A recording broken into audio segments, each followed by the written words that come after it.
Saya mau tanya satu hal. Apa yang terjadi kalau 230 juta orang berpuasa sebulan penuh, lalu semuanya makan rendang secara bersamaan? Jawabnya, rumah sakit penuh. Ini bukan joke. Setiap tahun, dalam 72 jam setelah Lebaran, kunjungan rumah sakit melonjak 30-40%. IGD ada yang naik hampir 6 kali lipat. Dan ini terjadi setelah bulan paling disiplin di kalender Indonesia. Itu yang namanya paradoks Ramadan. Dan hari ini kita bedah datanya. Ini bukan data dari satu rumah sakit. Ini dari seluruh Indonesia.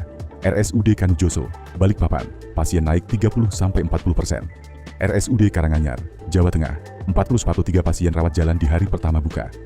RSUD Dr. Sudarso, Pontianak, dari 15 pasien IGD per hari jadi 100.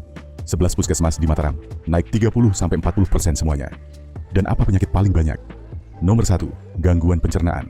Diare naik 13%, sembelit naik 37%, kolesterol dan gula darah. Pemeriksaannya melonjak 95% di minggu pertama pasca Lebaran.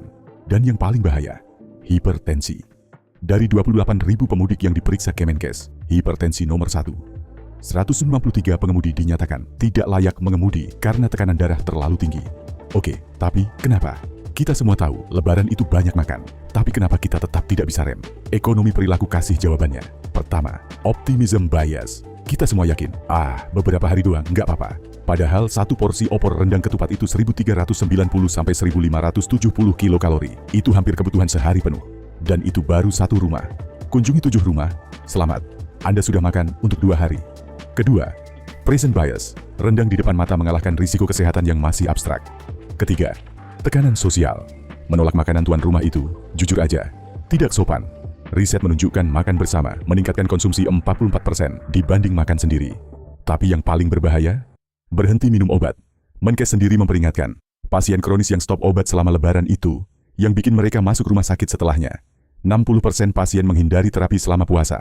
Sekarang bayangkan, semua pasien ini tiba di rumah sakit. Siapa yang bayar? BPJS Kesehatan sudah defisit 718 triliun rupiah di tahun 2024. Rasio klaim naik ke 107%. Artinya, BPJS bayar lebih banyak daripada iuran yang masuk. Dan ini yang bikin lebih parah. 56,8 juta peserta BPJS tidak aktif. Terdaftar di atas kertas, tapi tidak bayar iuran. Kalau mereka sakit pasca Lebaran, semua biaya sendiri. Asuransi swasta? Penetrasinya cuma 0,12-0,15% dari PDB. Hanya sekitar 7,5 juta orang Indonesia yang punya asuransi kesehatan komersial. Jadi kita punya lonjakan pasien yang bisa diprediksi, menghantam sistem yang sudah defisit dan mayoritas pasiennya tidak punya perlindungan asuransi. Tapi kabar baiknya, kalau bisa diprediksi, berarti bisa dikelola. 1. Kalau Anda punya penyakit kronis, siapkan obat untuk seluruh periode libur plus cadangan. Jangan stop obat selama puasa tanpa konsultasi dokter. 2. Makan sesuatu yang sehat. Sebelum ronde silaturahmi. Moderasi bukan berarti menolak semua makanan. 3. Cek status BPJS Anda sekarang. Pastikan aktif. Sisihkan minimal Rp500.000 dari THR untuk kebutuhan kesehatan pasca Lebaran. Dan 4. Kalau muntah atau diare lebih dari 24 jam, nyeri dada, sakit kepala hebat, atau gula darah di atas 300, langsung ke rumah sakit. Jangan tunggu. Paradoks Ramadan itu nyata. Bulan paling disiplin menghasilkan krisis yang paling bisa diprediksi. Tapi Lebaran juga soal reuni, maaf-memaafkan, dan kebersamaan. Tantangannya bukan menghilangkan perayaan, tapi menjalaninya dengan kesadaran.